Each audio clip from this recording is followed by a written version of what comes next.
কথাই বলে নামে নামে জমে টানে। জম বিভীষণ তো বটেই, তবে জমের চেয়েও বিভীষণ প্রচার, আত্মপ্রচার। সেই আত্মপ্রচারে প্রসার হলো না আঁধার নেমে এলো, সেই ভাবনা হয়তো সময় মতো কারো মধ্যেই কাজ করে না। যেমন করেনি পতিত প্রধানমন্ত্রী শেখ হাসিনার মধ্যে।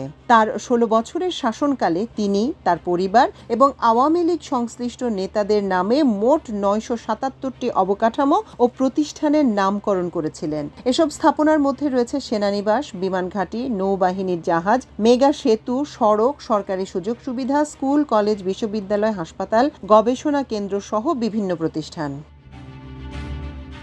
অন্তর্বর্তী সরকারের আমলে ধীরে ধীরে সেই সব নাম পরিবর্তনের কার্যক্রম শুরু হয়। প্রায় ১০০০ খানেক নামের সবই পাল্টে ফেলা হয়েছে।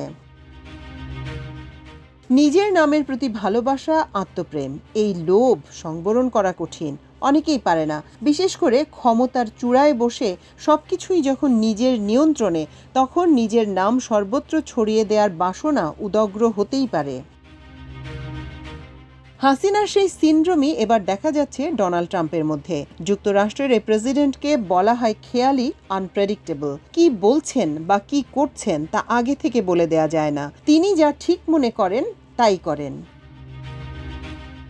তার তেমনই একটি খেয়াল নিজের নাম ব্যবহার। মাস দুয়েক আগে নিউ ইয়র্ক টাইমসের সঙ্গে এক সাক্ষাৎকারে মার্কিন প্রেসিডেন্ট ডোনাল্ড ট্রাম্প সাফ জানিয়ে দিয়েছিলেন, আইনের ধার তিনি ধারেন না, তিনি তাই করেন যা তার মন চায়। তার কথায়, আমার কাজের একমাত্র সীমাবদ্ধতা হলো আমার নিজের নৈতিকতা, আমার নিজের মন। নিজের কথা রেখে চলেছেন তিনি। প্রচলিত নিয়ম নীতি ভেঙে একের পর এক এমন সব কাজ করছেন যার ধাক্কা পোহাতে শুধু নিজের দেশের মানুষের নয়, সারা বিশ্বকে গলদঘর্ম হতে হচ্ছে। উদাহরণ দিয়ে বলি, জর্জ ওয়াশিংটন বা আব্রাহাম লিঙ্কন ইতিহাসে স্মরণীয় হয়েছেন যুদ্ধে নেতৃত্ব দিয়ে। তিনি তো তাদের চেয়ে কম কিছু নন। অতএব যুদ্ধে যাওয়া যাক। জোর খাটিয়ে গ্রিনল্যান্ড দখলের কথা ভেবেছিলেন। প্রতিবাদের মুখে সফল হননি। তাতে কি আছে? আরও তো সুযোগ রয়েছে। ফলে ভেনিজুয়েলা ও ইরান অভিযান, সামনে আসছে কিউবা।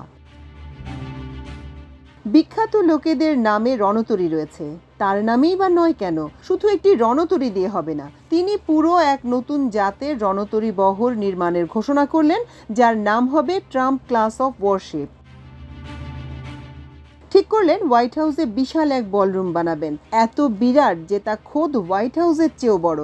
এখন আদালত বলছে কাজটা আইনসঙ্গত হয়নি। ইতিমধ্যেই ডজন খানেক প্রতিষ্ঠান, সড়ক বা ভবনের নাম বদলে ট্রাম্পের নামে করা হয়েছে। কেনেডি সেন্টারের নাম বদল করে করা হয়েছে কেনেডি ট্রাম্প সেন্টার। ফ্লোরিডার পাম বিচ এয়ারপোর্টের নতুন নাম রাখা হয়েছে ট্রাম্প ইন্টারন্যাশনাল এয়ারপোর্ট। একই শহরের পাম বুলেভার্ডের নতুন নাম হয়েছে ট্রাম্প বুলেভার্ড। ইনস্টিটিউট অফ পিসের নতুন নাম হয়েছে ট্রাম্প ইনস্টিটিউট অফ পিস। অতি ধনীদের যুক্তরাষ্ট্রে স্থায়ীভাবে বসবাসের জন্য যে নতুন গ্রিন কার্ড চালু হয়েছে তার নাম হয়েছে ট্রাম্প গোল্ড কার্ড। যদিও এই কার্ড প্রকল্প এরই মধ্যে ব্যর্থ হয়েছে। ডলারে নিজের স্বাক্ষর যুক্ত করার সিদ্ধান্ত নিয়েছেন তিনি। এমনকি তার ছবি সংবলিত পাসপোর্ট বানানোর ঘোষণাও এসেছে। গত সপ্তাহে ট্রাম্প যা করেছেন তা বোধহয় মাহাত্ম্যের বিচারে এসব উদাহরণকেও ছাড়িয়ে গেছে। তিনি ঠিক করেছেন নিজেই নিজের সরকারের বিরুদ্ধে মামলা করবেন। $1-2 নয়, $10 বিলিয়ন ক্ষতিপূরণ চেয়ে মামলা। তিনি অভিযোগ করেছেন 2019 সালে দেশের রাজস্ব বিভাগ তার নিজের কর প্রদানের হিসাব নিয়ম ভঙ্গ করে ফাঁস করে দেয়। এতে তার যে মানহানি হয়েছে তার ক্ষতিপূরণ $10 বিলিয়ন। তার নিজের সরকারের বিরুদ্ধে যে মামলা তিনি ঠুকেছেন তা লড়তে হবে তার নিয়োগকৃত অ্যাটর্নি জেনারেলকে। বিচার বিভাগ যখন কোনো মামলার বাদী হয় তার কাজ জনস্বার্থে মামলা লড়া। তো এখন কি বিচার বিভাগ বিবাদী ট্রাম্পের পক্ষে মামলা চালাবে, না বাদী হয়ে জনস্বার্থে তার বিরুদ্ধে মামলা করবে? এরপর আর কি করবেন ট্রাম্প, সে কথা আগাম বলা অসম্ভব। বিশ্বের অনেক রাষ্ট্রনায়কেরই অমরত্বের সন্ধানে দেশ জুড়ে নিজের নাম ও ভাস্কর্য ছড়িয়ে ছিটিয়ে রেখেছেন। যেমন সোভিয়েতের একনায়ক স্তালিন সারিস্তিন শহরের নাম বদলে করেছিলেন স্তালিনগ্রাদ। সাদ্দাম হোসেন মাদিনাত আল থাওরার নাম বদলে রেখেছিলেন সাদ্দাম সিটি।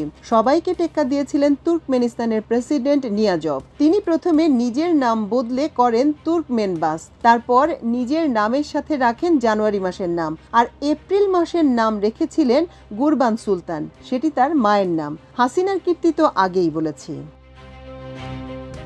তার মানে ট্রাম্পের সামনে এখনো বিস্তর সুযোগ। ওয়াশিংটন ডিসির নাম বদলে তিনি যদি ট্রাম্প সিটি রাখেন তাহলেই বা তাকে ঠেকাবে কে? এই প্রশ্নের সহজ উত্তর হচ্ছে সময়। স্তালিনের মৃত্যুর পর স্তালিনগ্রাদের নতুন নাম হয়েছে ভালদাগ্রাদ, সাদ্দাম সিটির বদলে হয়েছে সাদর সিটি। তুর্কমেনিস্তানের ক্যালেন্ডারে তাদের প্রায় উন্মাদ প্রেসিডেন্টের নাম বদলে পুরনো সব নাম ফিরে এসেছে, পাল্টে দেয়া হয়েছে হাসিনার নামগুলো। তামান্না মিনহাজ, মাল্টিমিডিয়া ডেস্ক।